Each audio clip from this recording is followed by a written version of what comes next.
Entrevista do dia, na Rádio Transamérica Juiz de Fora. E como acontece todas as sextas-feiras, temos a nossa entrevista do dia em formato de podcast. E hoje temos duas ilustres convidadas, a doutora Mônica Cerezer, médica psiquiatra, autora e especialista em saúde mental materna, e Lívia Hauck, especialista em acupuntura e práticas integrativas e complementares. Eu quero agradecer a ambas. A doutora Mônica está participando conosco pelo Zoom e a Lívia está conosco aqui no nosso estúdio na Rádio Transamérica. Muito obrigado a ambas. Daqui a pouco vamos começar a conversar sobre um tema de tamanha relevância, que é o burnout materno. E quem vai me ajudar aqui muito, aliás, entende bem mais do que eu, é a nossa Júlia Pessoa, editora de integração da Rede Tribuna de Comunicação. Júlia, bom dia. Bom dia, PC. Bom dia, doutoras. Muito obrigada pelo convite. Doutora Mônica, burnout materno. Vamos primeiro começar a conceituar do que se trata isso. Então, o burnout materno, ele veio do burnout laboral, né? Eu acho que é uma extensão que desde a década de 80 já se falava um pouquinho sobre isso e veio com esse boom pós-pandemia e que muitas coisas aconteceram dentro dos lares. E como que a gente define, né, o burnout parental? A parte do burnout laboral, você pode sair do seu emprego, você pode deixar aquilo que você está sendo sobrecarregado, mas você não consegue deixar o seu filho. Então, você tem uma sensação de culpa muito grande, você tem uma sensação de impotência muito grande, uma irritabilidade que você não sabe muitas vezes o que está levando essa irritabilidade, uma exaustão, uma sobrecarga. E a pessoa que não é só a mãe, a gente tem que deixar isso muito claro, o burnout é burnout parental, não é só a mãe que tem burnout. O pai ou um cuidador que desenvolve a função de mãe, né, vamos pôr entre aspas aqui, quem cuida de uma rede de apoio também pode estar desenvolvendo. A gente está focando no maternal porque o meu nicho de trabalho são as mães, mas isso pode acontecer com qualquer um. E o que acontece? Essa pessoa, vamos falar então das mães, elas perdem o prazer de estar cuidando desse filho. Aquela coisa gostosa de acordar, de cuidar, de brincar, de dar risada, acaba sumindo. Elas entram num automatismo muito grande, como se virasse um robozinho. Sabe, acorda, dá comida, põe no carro, leva para a escola, volta, aí faz o dever, não sei o quê, perde aquele prazer. E como eu disse, não dá para ela devolver o filho, né? Então, ela tem um distanciamento emocional dessa criança muito grande.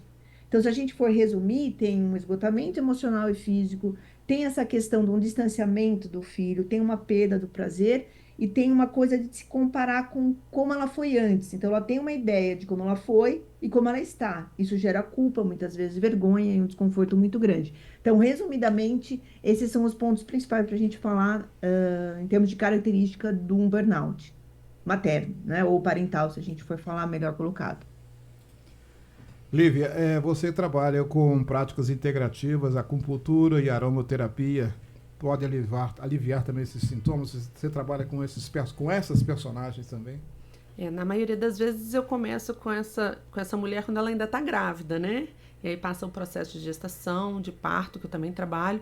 E aí o puerpério e o pós, né, puerpério, que aí a gente vê esse acúmulo de funções, né, esse acúmulo de questões na maternidade, nas pessoas que estão ali em volta. Eu consigo trabalhar um pouco com essas práticas nesses sintomas, diminuir um pouco a ação desses sintomas no dia a dia. Só que existe um detalhe aí que é um complicador, que essa mulher ela tem que me acessar.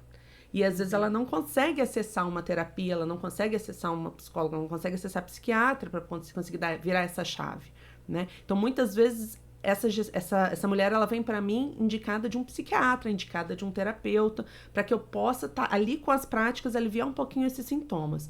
E aí, utilizo acupuntura, utilizo aromaterapia. Minha formação é uma formação um pouco mais ampla, né?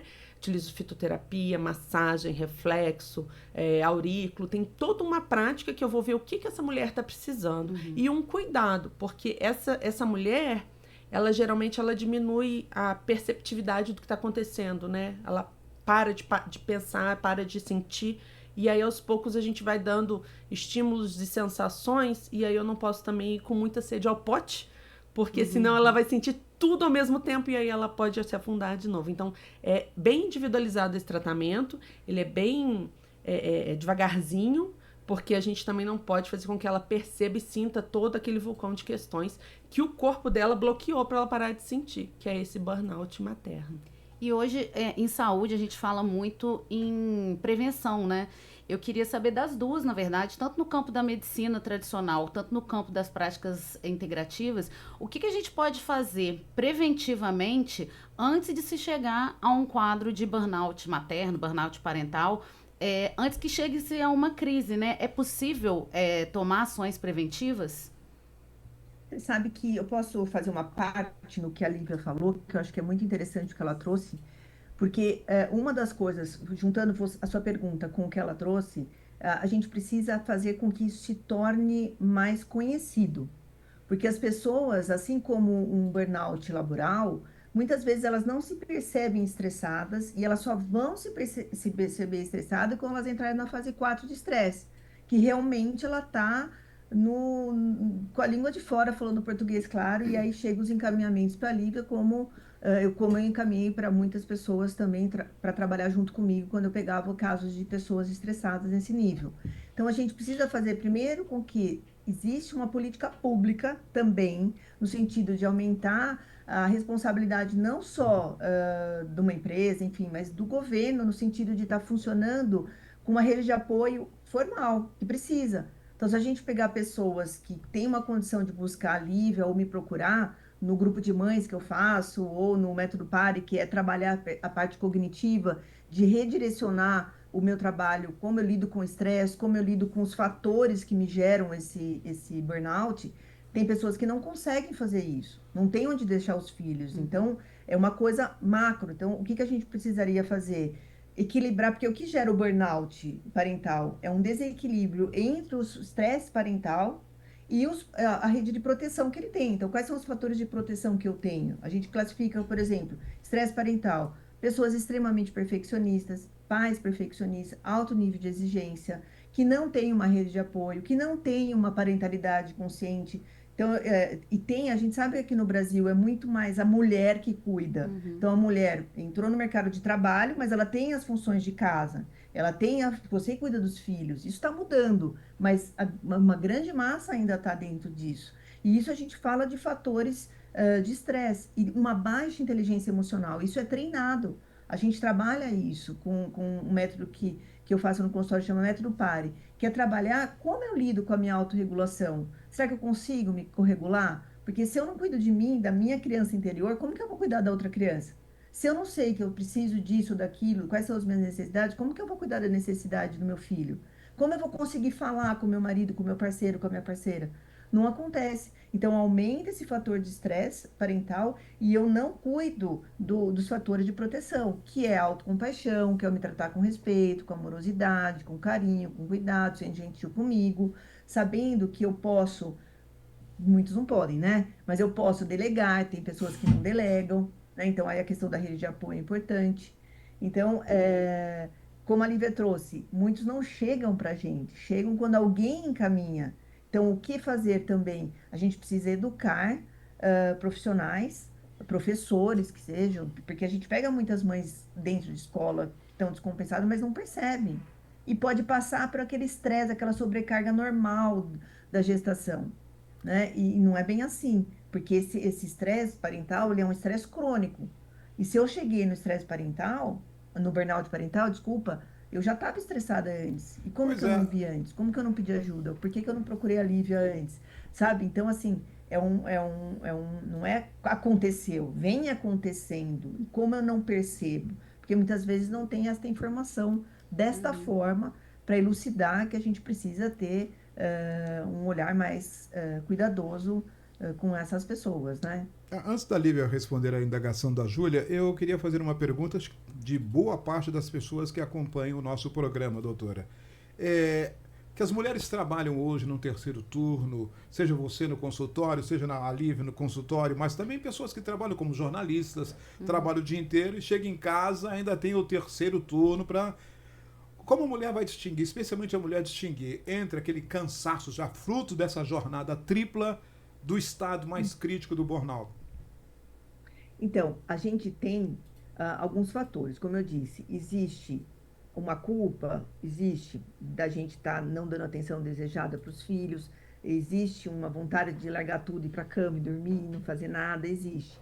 Mas quando a gente fala de um burnout, a gente está falando de intensidade, a gente está falando de frequência e a gente está falando de duração. Então, existe um distanciamento muito grande. É uma sensação de que eu não quero estar com meu filho. Então, é muito ruim isso para a mãe que tem essa percepção num primeiro momento, porque isso depois entra num automatismo e essa mulher parece um robô. Então, ela entra numa culpa muito grande, ela entra numa irritabilidade sem motivo. Isso pode acontecer com uma mãe dentro de uma jornada de trabalho. Eu tenho 3 filhos. Hoje são grandes, mas quando eles eram pequenos, eu me vi muitas vezes nessa condição de estresse. Então, se a gente não sabe que eu posso estar começando a estar estressada, eu tenho que parar, opa, peraí, o que eu vou fazer? Como eu estou me tratando? O que eu estou pensando? Qual é a visão de mundo que eu aprendi lá atrás, que me geram crenças, que são visões dogmáticas e absolutistas do mundo, que faz com que eu veja o mundo nessa tirania do devo. Eu tenho o quê? Eu devo aquilo, eu tenho aquilo, tá aí o meu querer e as minhas necessidades, o que eu faço comigo? Então, é aquela coisa lá atrás. Então, se eu não percebo que eu comecei a entrar num estresse, eu vou perdendo esse interesse, eu vou perdendo o prazer. Então, eu acho que, se você, para responder a sua pergunta, 2 pontos principais para a gente falar para as mães que estão possivelmente num burnout parental eu tenho aversão ao filho, aquela coisa que eu não quero estar junto, eu perdi o prazer. E gera uma angústia absurda, porque você tem uma referência de quem você era. E não só desgaste físico e mental, porque desgaste físico e mental para quem tem um monte de turno, realmente tinha hora que eu até pensava antes de entrar, peraí, deixa eu respirar um pouquinho, porque eu sei o que me espera lá dentro, né? Então, peraí, calma, respira, vamos lá e vamos. E aí vamos. A mulher, ela não vai. E aí começa a ter consequências muito grandes.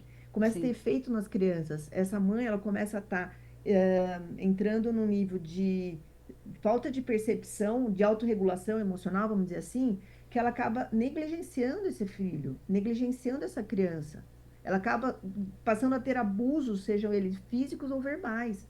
Então, eu vou falando, até fico arrepiada, porque assim, vocês percebem que é um escalar. Sim, E aí e vem nesse aquele ponto... tapa que não sei de onde veio, porque que eu recebi, ou um grito que você não sabe o que aconteceu, a criança fica perdida, assustada. Sim. Porque essa mãe está totalmente perdida. Então, é um excesso de pessimismo, é um conflito absurdo entre os casais. Começa a aumentar isso, tem uma perda dessa dinâmica gostosa da família, cada um num canto. E eu acho que começa a ter, e não é, em burnout parental não é igual a depressão, não é. Mas pode evoluir para um quadro depressivo grave. Então, aquela mulher que fica, é como se fosse um zumbi. Vai fazendo assim, e a criança que está tendo contato com essa mãe, ela tem um nível de sofrimento absurdo, porque ela não está entendendo o que está acontecendo. Então, daí começa aqueles barulhinhos que começam a criar dentro da criança. Eu não sou querida, eu não mereço ser amada, eu tô aqui para só atrapalhar. E aí você está criando uma criança com crenças que lá na frente vai virar um adulto com um potencial muito grande de ter alguma patologia dentro afeta todo o núcleo familiar, desse né? mental, né? Então, a gente precisa estar atenta. Gera muitos comportamentos também, Paulo, importante estar citando, aditivos. Então, tem pessoas que vão para bebida, que vão para o cigarro excessivo, ou que vão para a comida, vão para os gastos, e causando até prejuízos dentro de uma dinâmica, dentro de um orçamento da casa. Então, é isso que a gente vê. E aí, Lívia? Voltando um cadinho, né? Dentro da visão de filosofia, porque quando a gente estuda práticas integrativas, a gente tem uma visão ampla, não só da visão ocidental, mas a gente tem uma visão de filosofia chinesa, ayurvédica e a própria xamânica, que é a nossa indígena, né? E aí, esse reflexo da criança, só fazendo uma conclusãozinha dentro da minha visão, a gente vê o reflexo da criança nessa família, nessa mãe. E aí, às vezes, a gente acha que essa criança tem algum tipo de problema e ela só está sendo um reflexo do que está acontecendo ali no meio, né? Então, às vezes a gente está culpando a criança, que a criança está assim, a criança está assada, não sei o que lá. E às vezes é o meio ambiente que não está saudável o suficiente. Sim. E aí, como que a gente pode fazer para evitar isso, como para promover, né, para manter a saúde familiar, no caso da mãe, da criança e dos parentes que envolve educação. Educação, conhecimento, ter noção, terapias, a gente está aí, a gente às vezes não consegue, às vezes é uma questão financeira de procurar, a gente consegue às vezes grupos de apoio, nas comunidades a gente tem muitos grupos de mulheres, grupos de apoio que conseguem às vezes abarcar isso. A saúde pública é uma necessidade de trazer de trabalhos, né, de questões. Eu acho que a gente ainda está caminhando, que ainda está muito no... Agora a gente está tentando ver, primeiro questão de menopausa, depois questão de gestação, agora de menopausa, e agora esse burnout que acopla tudo. Uma outra coisa que, complementando também a fala da doutora Mônica, a gente está também engravidando mais velha, né? E aí alterações hormonais juntam com essa questão... Que já é complicada. Que já é complicada, e aí junto ainda você ter que trabalhar, cuidar de filho, então o seu desgaste físico é maior. E aí, para prevenir isso, a gente tem que trabalhar em tentar não, antes de chegar lá, né? Enquanto jovens, enquanto mulheres jovens e até adolescentes, que é interessante, inclusive nas escolas trazer isso, é tentar não ter os excessos. Os excessos, dormir bem, se alimentar bem, se comunicar, né? Tentar... de alguma forma, não ter os exageros, né? Alimentos mais saudáveis, menos industrializados, tentar procurar o máximo, porque esse desgaste a longo prazo pode trabalhar o que a gente chama de essência vital. Você vai desgastar isso e tá tudo ali, tá tudo junto. Então, esse é um fator que é complicado. Por isso que dentro do consultório eu tento pegar essa mulher antes até dela conseguir engravidar, pra gente fazer um tratamento mesmo a longo prazo, né? Até ela chegar lá na questão de estresse familiar, já não é mais um filho pequeno e tal, mas você ainda tem que ver material, você ainda tem que ver se a roupa tá limpa, se você tem que manter, adolescente, você tem que manter a comida em dia, porque senão eles ficam assustados. Então, assim, você tem que pensar no todo. E aí é só a mulher que tem que pensar no todo. Como é que divide isso? Culturalmente, a gente cai muito na mulher, né? Exatamente. E você tocou num ponto que eu acho fundamental. As duas acabaram falando nesse aspecto, que é engraçado que com essas questões de saúde emocional, psíquica, emocional, mental, tem-se sempre a ideia de assim, não, porque agora todo mundo tem burnout, agora todo mundo tem ansiedade, agora tudo bem que tem fatores dos tempos mesmo, então agora meio que todo mundo tem alguma coisa mesmo, pandemia, né? Mas tem um aspecto do conhecimento, né? Hoje em dia a gente tem conhecimento sobre esses aspectos e sem ele a gente não consegue tratar. Se você não sabe que um diagnóstico existe, como tratar, né? Como sair dessa questão? Então, acho que as políticas públicas têm que atuar em conscientização. A imprensa também, né? A gente está fazendo um pouquinho esse papel aqui de divulgar isso, né? Para as pessoas saberem, porque se não diagnostica, como que a gente trata? Né? Como é que vocês veem que está essa questão da conscientização atualmente? Você acha que ainda é um passo grande que precisa ser dado? Eu acho que eu vivo numa bolha e no qual as pessoas têm noção das práticas, têm condição de ir numa psiquiatra, têm condição de manter uma psicóloga semanalmente.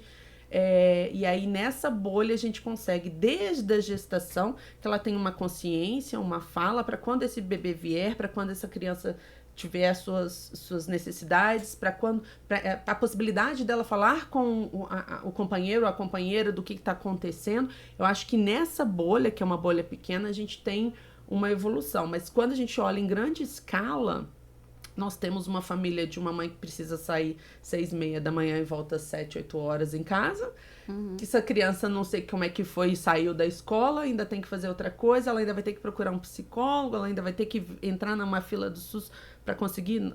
Adoro o SUS, mas não é uma coisa simples, fácil, rápida, né? Sim. Então, assim, ela vai ter que desprender esse tempo, ou de onde que ela vai tirar esse tempo? Então, é algo que vai ter que entrar de forma de política pública. E a gente vê hoje em alguns estados que já tem práticas integrativas nesse atendimento básico de saúde, que inclusive é muito mais barato para o governo, né, manter essa prática ali. A gente não tem talvez tanto profissional qualificado, mas a gente tem as práticas integrativas no sistema de saúde, só que a ideia é linda, só que às vezes não chega, né? Mas a gente já tem essa ideia, a gente só tem que agora fomentar mais para o negócio aumentar.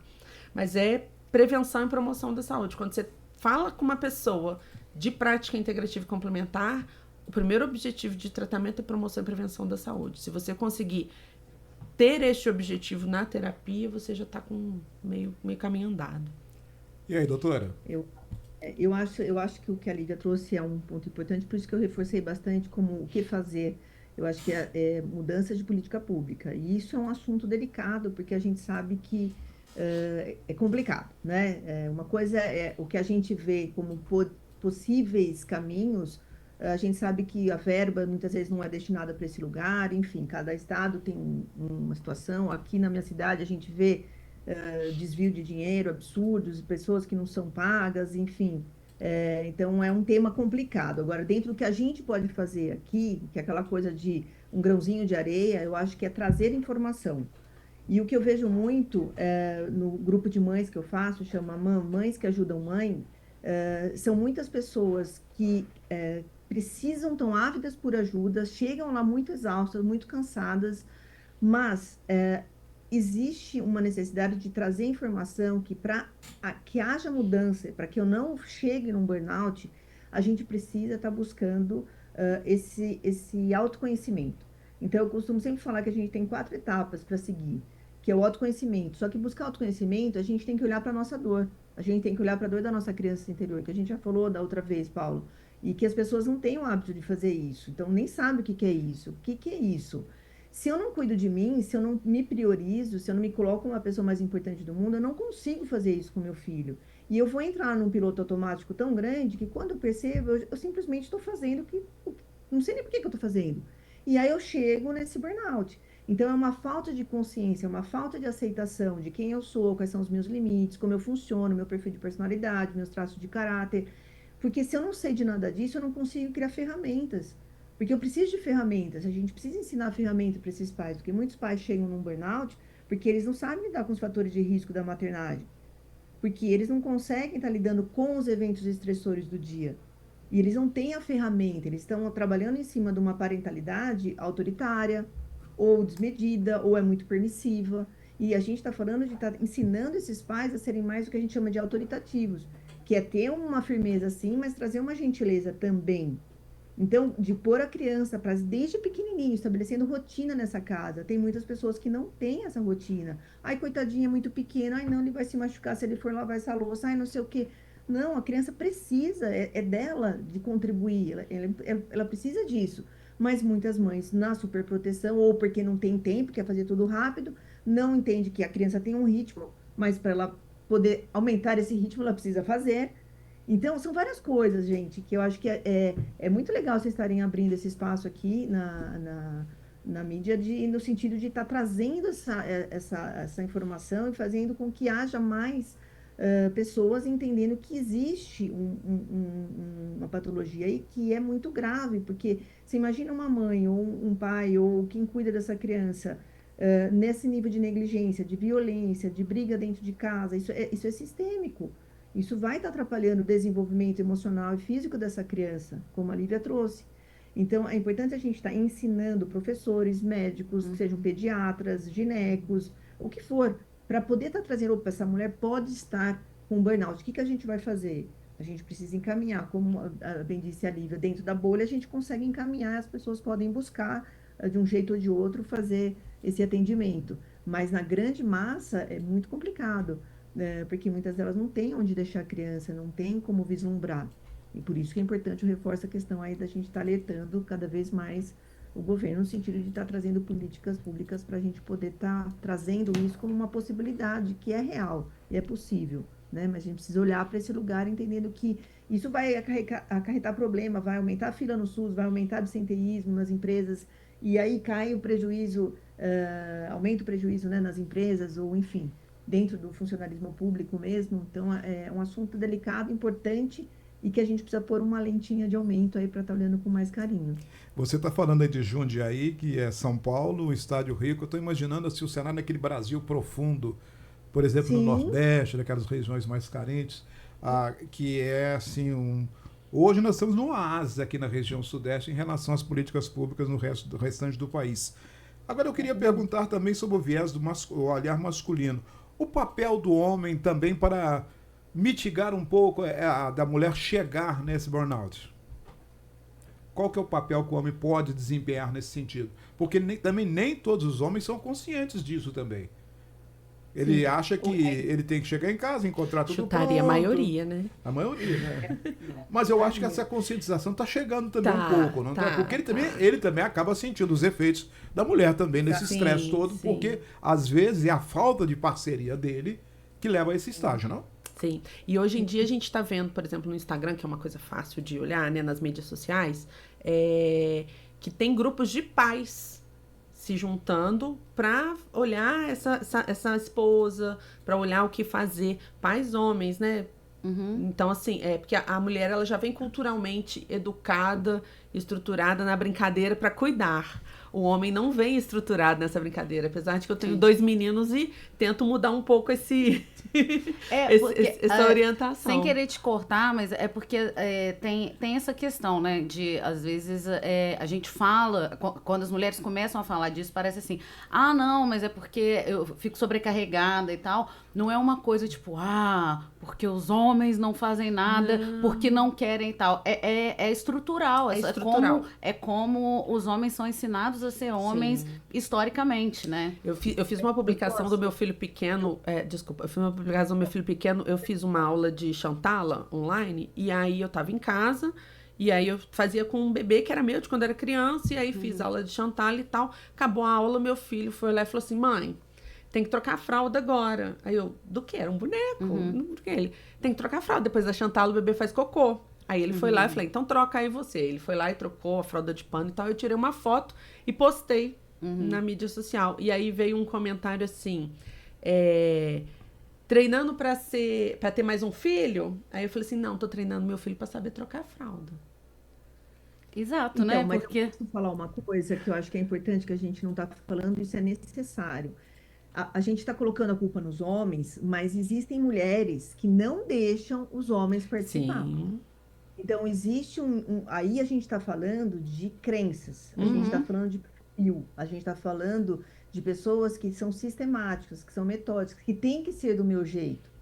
Então, é muito mais profundo. Então, existe sim, e eu tive agora num congresso de parentalidade recentemente, e tem muitos homens entrando, aumentando, no retrasado não tinha tanto, e você vê a presença deles cada vez mais, querendo conhecer, querendo saber, pais se inteirando mais, no que a gente chama de coparentalidade. Então, tem uma troca consciente entre o casal. Mas para eu chegar nesse lugar, a gente precisa do autoconhecimento. Sim. A gente precisa saber que nós somos juntos aqui, então você é minha parceira. E a gente funciona diferente. Então, se eu não trocar de lugar com você e falar assim, peraí, como que ela pode estar vendo isso? Porque eu não consigo ver isso desta forma. Porque senão entra conflitos, aí é discussão, aí é o meu jeito que é certo. Então, assim, isso está sendo muito legal de entender que existia no passado, sim, essa coisa de que a mulher, que era aquele romantismo, né? Romantizando a maternidade, que a mulher tem que ser forte, tem que dar conta de tudo. Outro dia eu fiz uma roda de conversa para umas mães, eu coloquei a imagem de uma mãe, tipo Mulher Maravilha, carregando um neném assim voando. Elas deram risada, que ela falou, nossa, é assim mesmo que eu me vejo. Então, a gente precisa tirar esse estigma que a mulher tem que ser Mulher Maravilha. Eu posso mostrar minha fraqueza, eu posso falar que eu não estou dando conta, eu posso fazer isso, inclusive, com meus filhos, eu posso chorar. Na roda de conversa, as mães falam assim, eu não posso mostrar que eu estou me sentindo mal, eu não posso deixar de ser forte para o meu filho. Por que não? Quem disse que eu não posso fazer isso? Onde está escrito? Onde está escrito que eu tenho que dar conta, eu tenho que fazer jantar? Né? Eu tenho que preparar carninha, brocolinho. Eu, quando eles eram pequenos, falava, nossa, tem que ter refeição completa, né? Tem que ter carboidrato, proteína, verdurinha. Eu falei, por quê? Tanto que eu escrevi um livro que chama Se Eu Soubesse. E lá eu coloquei tudo que, se eu soubesse, eu não teria sofrido tanto, gastado a energia vital que você falou. E os meus filhos poderiam, com certeza, terem uma infância mais saudável. Era uma pessoa estressada, tanto que eu trabalhei muitos anos com estresse, não é à toa, né? A gente busca tratar aquilo que a gente tem. Mas tinha a ver o perfil da gente não deixar o homem entrar. Você trocou de achar que ele não é capaz também, né? Fechou o body por fora da calça. Mas não tá certo. Então eu não vou trocar mais, então não me amola. Né? Quando eu vou trocar, você reclama, então deixa. Então, assim, respirar e falar, tudo bem, ele faz do jeito que pode, ele faz. ele está fazendo. E ele perceber que essa mulher está sobrecarregada. Uhum. E a gente sabe que as tarefas domésticas cansam pra caramba. Cansa muito mais do que se a gente for trabalhar fora. Com Né? certeza. Então, é essa Muito pior. consciência que a gente tem que estar trazendo. Que também as mulheres, muitas, são responsáveis por esse lugar, né? E essa mudança tá vindo devagarzinho, né? Tá vindo do homem mudar o estilo de visão, de olhar, e da mulher também não querer achar que tem que fazer tudo e que só a forma dela que é a certa, né? Exato. Perfeito, né? Tenho que lavar a louça, não posso dormir com a louça na pia, não posso não lavar a roupa. Pode, calma. Não tem essa roupa, tem outra, tá tudo bem. Não precisa ser tão perfeito. E sabe outra coisa que eu tô falando, eu lembrei, não sei se vocês concordam, mas assim, também é um grande problema que a gente vê do burnout materno, é a questão da mãe não ensinar rotina para o filho desde piquititico. Porque a Sim. rotina vira o líder da casa. Então, se a criança sabe que tem que acordar, arrumar do jeitinho que ela consegue a caminha dela, ou pegar o lixinho, jogar ali, o que a criança consegue fazer na determinada faixa etária, diminui o estresse dessa mãe, porque ela não sobrecarrega tanto.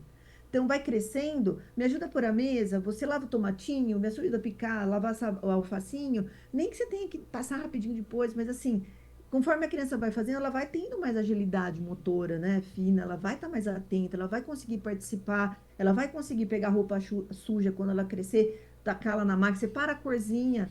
Quantas pessoas a gente vê adultos... Sabe baixar um programa no celular, vai saber ligar a máquina de lavar assim. É verdade.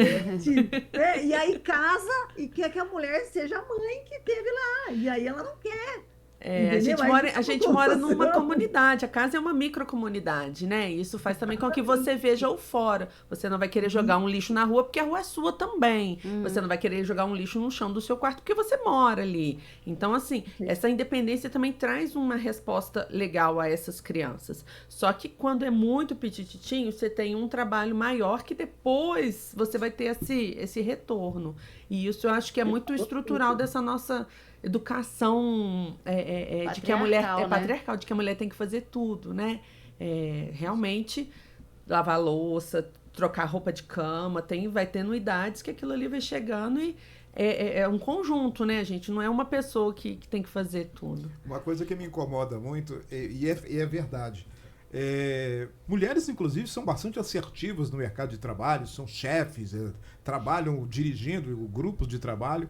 Chega em casa, ela põe o prato pro marido. E na hora lá, deixa eu te servir aqui.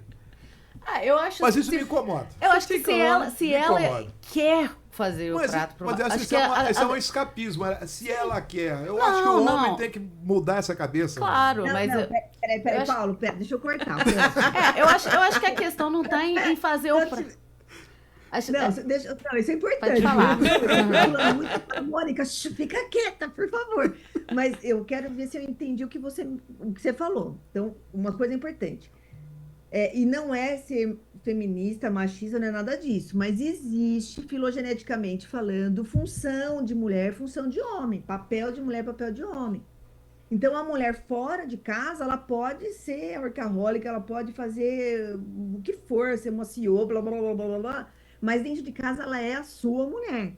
E ela tem que, sim, do meu ponto de vista, dentro da linha que eu estudo, estar nesse lugar da mulher. Porque ela vai estar no lugar onde você, como homem, vai estar cuidando, vai estar protegendo. E ela vai trazer essa amorosidade, é aquela coisa do alicerce da casa. A mulher, ela dá calor, ela gera vontade dentro daquele lar. E o homem tem essa função de deixar a coisa andando, né? Então, de caminhar, de pôr o filho para a vida, e a mulher, não, se deixar, a mulher vai fazer assim, ó, vem cá, fica no colinho, não sai. Então, tem algumas funções que são importantes a gente considerar, e que legal que ela pode fazer o prato para o marido, ela está cuidando de você, ela tá mas o Rainer diz que o cuidado tem que ser mútuo. Isso que você quis dizer, senão você me fala que eu me peço desculpa Não, mas é isso mesmo, eu fico incomodado assim, de algumas lideranças, eu vejo assim, são mulheres duras no trabalho, dá bronca para lá, distribuindo o trabalho, chega em casa, querido, deixa eu servir seu papá aqui, seu almoço aqui, coloca na mesa, e o bonitão fica lá sentado esperando a comida. Eu estava num evento recentemente, elas estavam numa festa, e aí a mulher foi lá na mesa, pegou petiscos, veio trazer para ele. Pô, você tirasse a bunda da cadeira e fosse lá pegar o... Eu acho Isso que, me incomodou, eu acho que viu, o doutora? problema, eu acho que o problema não é a mulher ir lá e pegar os petiscos. Eu acho que o problema é o cara esperar que ela faça isso. Pois é, mas é uma coisa... se É, ela e uma faz, coisa tá ligada à outra, né? Acomodou. É. Ele foi quase que educado por ela a ficar quieto, esperando. Isso me incomoda. Eu, E ela tá acumulando mais uma função. eu como sou das ciências sociais também, não só do jornalismo, me incomoda isso, a expectativa social e essa coisa de querer cristalizar homens e mulheres em determinados papéis. Porque o que vai definir o que uma mulher deve fazer, pode fazer, um homem pode fazer. Então, nas ciências sociais, a gente abole essas questões de papéis de expectativas sociais de Sim, gênero. com certeza. Então, assim... Bom, dentro das filosofias energéticas orientais, a gente tem o dualismo, né? O homem e a mulher como questão de equilíbrio, tipo o yin e o yang. Mas não necessariamente a mulher tem que ser o yin, o homem o yang. Isso pode inverter. Uhum. O importante é que eles estejam girando numa roda que equilibre. Justa. Se aquele homem faz o papel, ou se é a mulher que faz... Isso não é uma questão de gênero ali, é uma questão de energética dentro de casa. Se é o homem que cozinha e serve e a mulher que trabalha, ok. Se estiver funcionando aquele equilíbrio, aquela roda, ok. Claro que vai sobrecarregar um a mais, um outro a menos, isso é uma questão ali do ambiente, Então, mas aí não eu só do acho que não é casal. sobrecarregar. Eu acho que assim, você está fazendo, se for, do jeito que você falou, trazer o papá para ele, tá tratando como se fosse um nenê. Aí tá errado. Eu acho que Ele foi não essa é o impressão que ele bebê dela. teve. Não, mas... Não é o bebezinho que tem. Não, aí não, isso não. Então ele tá procurando uma mãe, ele não tá procurando uma mulher, entende? Entendi. Mas, e aí, eu não estou falando de questão no sentido de gênero, eu estou falando que existe, é filogenético, a gente tem no nosso DNA, tem uma função do funcionamento até mental, cerebral da mulher é diferente do homem. Não quer dizer que a mulher não possa fazer o que o homem faz e vice-versa. E aí reforça o que a Lívia trouxe, a gente tem que ter um equilíbrio. Agora, existe sim a questão até do que mudou aí fora. O homem ele gosta de conquistar, a mulher de seduzir, e tem essa troca, essa brincadeira. Vê como é que tá hoje em dia. É porque eu sou de uma Entende? casa Então, de 3 mulheres, sabe? Né? É. É minha mulher e mais 2 filhas, e aí se entre as todas as 3 me mandando, sabe? Que bom, tá aí, Na ó. verdade, Aí é a mudança que dividida, você na verdade, queria, é PC. Dividido, né? Vamos lá. Dividido, né? Bom, esse assunto, viu, Paulo, a gente pode marcar um outro dia para estar falando aí, que você estava comentando das suas filhas, que ficam em cima de você, que você se sente mal por elas estarem mandando em você. Não, não, muito pelo contrário, eu gosto. Ah, olha lá. Não, eu não tenho esse problema, não. Eu gosto que elas Ah, mandem, né? Só não bom, gosto que quando ela bom. manda assim, vai ao supermercado, mas com o seu cartão. Aí fica difícil. Opa, aí complica. Aí eu ia pedir até para me apadrinhar. Exatamente, aí é diferente, né? Mas então, a gente está chegando na reta final da nossa conversa e eu coloquei essa provocação na mesa, mas ele é apenas uma parte da discussão, que nós estamos falando sobre burnout e as suas consequências, que é uma realidade. O que a gente não pode é naturalizar esse Exato. novo cenário, né, doutora? Também a Lívia e também a nossa parceira aqui, a Júlia Pessoa. Naturalizar é realmente perigoso, não? É porque, veja, o que aconteceu quando eclodiu realmente esse termo do burnout, que foram, se eu não me engano, foi na Bélgica, 2 pesquisadoras que fizeram, até tem uma escala de burnout que elas criaram em 2017, porque até então não tinha nada formatado para a gente poder mensurar se eu tenho ou não tenho, o que eu faço, né, qual a intensidade disso. Mas entender que com a pandemia, a gente foi obrigado a estar vendo coisas que antes a gente passava o pano. Então, se dentro de uma dinâmica familiar eu tinha um problema com meu marido ou com meu parceiro, com a minha parceira, e eu saía para trabalhar e voltava só à noite, aí tudo bem, amanhã acordo cedo de novo, deixava isso, passava. Agora, com a pandemia, tudo isso veio à tona. Então, assim, é necessário a gente estar olhando para o que a gente está fazendo até em termos de estrutura familiar. O que está acontecendo comigo? O que eu quero? Que nem eu falei, né? Que você deu o exemplo lá? Ele funciona como um homem ou como um filho? Ele está procurando na mulher uma mãe ou uma mulher? Quais são as relações que a gente se estabelece? Porque essas relações, antes de eu ter um filho, eu tenho um homem, uma mulher, um parceiro, uma parceira que desejam ter um filho. Então, vem antes do filho. E se essa parte aqui de cima não está legal, não está ok, sabemos das diferenças, nós trocamos percepções diferentes ou alinhamos aquilo que a gente está querendo fazer junto, eu não consigo passar isso para o filho. E aí vai sobrecarregar, porque não dá mais para evitar. O que era antes escondido, com a pandemia veio à tona. Então, por isso que aumentou para caramba o número de divórcio, relacionamentos tão instáveis, porque a gente precisa se conhecer, a gente precisa saber o que acontece dentro do meu mundo mental. Quais são os meus pontos fortes, meus pontos fracos, como eu me comunico, como eu funciono. E se a gente não olhar para isso no desenvolvimento de um autoconhecimento emocional, a gente vai ficar repetindo como se fosse aquela coisa que todo mundo diz, a gente vai repetindo, e tem que ser assim, e não é assim. A gente tem que saber na individualidade o que é bom para cada um, porque o que é bom para você pode não ser para mim, pode não ser para a Lívia, pode não ser para a Júlia. Então, a gente precisa estar focando nessa questão do autoconhecimento. Como a Lívia falou, buscar ajuda numa terapia, buscar ajuda no trabalho que ela faz, que é um trabalho muito lindo, buscar ajuda no autoconhecimento, tá voltando para estar se olhando. Senão, eu não vejo uma forma saudável da gente resolver. A gente só vai repetir padrões. E aí vai viver num automatismo que a gente já vivia anteriormente. A gente quer viver bem, não quer sobreviver, né? Exatamente. E aí, mesmo dentro das práticas, dentro aqui a gente tem muitas ONGs nos bairros que a gente consegue, às vezes, essa ajuda, quando a via SUS não é legal, e a via particular isso é mais fácil. Mas mesmo na via particular, essa virada para procurada de ajuda, às vezes precisa de gente em volta, para indicar, para orientar, para facilitar, porque a pessoa que está ali no meio mesmo, ela não está percebendo isso. Ela bloqueia essas sensações, no caso do burnout materno. É mais uma prova da importância de redes de apoio, né? Sim. Porque a rede de apoio também tem esse papel de perceber que alguma coisa tá fugindo de um cansaço natural, de um esgotamento que se tem da vida mesmo, e tá apontando sinais de patologia, né? Por isso a importância de professores, das pessoas que estão ali naquela convivência, né? Dos filhos e tal, terem essa noção, essa educação do que existe para até poder indicar, né? É a aldeia, né? A gente tem feito muitas matérias sobre isso, mas temos que fazer mais, né, Júlia? Mas as pessoas precisam saber, né? Até para conseguirem identificar, para conseguirem se autoconhecer, para conseguirem identificar isso nas pessoas que estão em volta. É um assunto que, não, ao contrário das pessoas, é um assunto que não se esgota. Não. E aí eu acho que o rádio tem um papel fundamental nisso, porque o jornal, de um modo geral, o mundo digital, ele chega às pessoas, mas o rádio chega àquela senhorinha lá que não tem acesso ao computador, não tem acesso ao celular.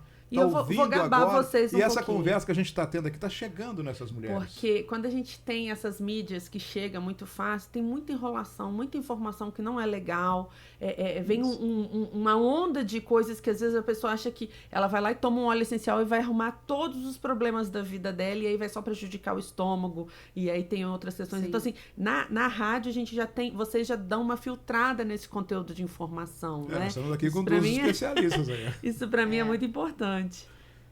É muito legal isso. É necessário, né? Eu gosto sempre de falar que quando a gente fala dessa questão do burnout, não é o individual, né? Mas é um assunto que a gente tem que ter essa responsabilidade do coletivo.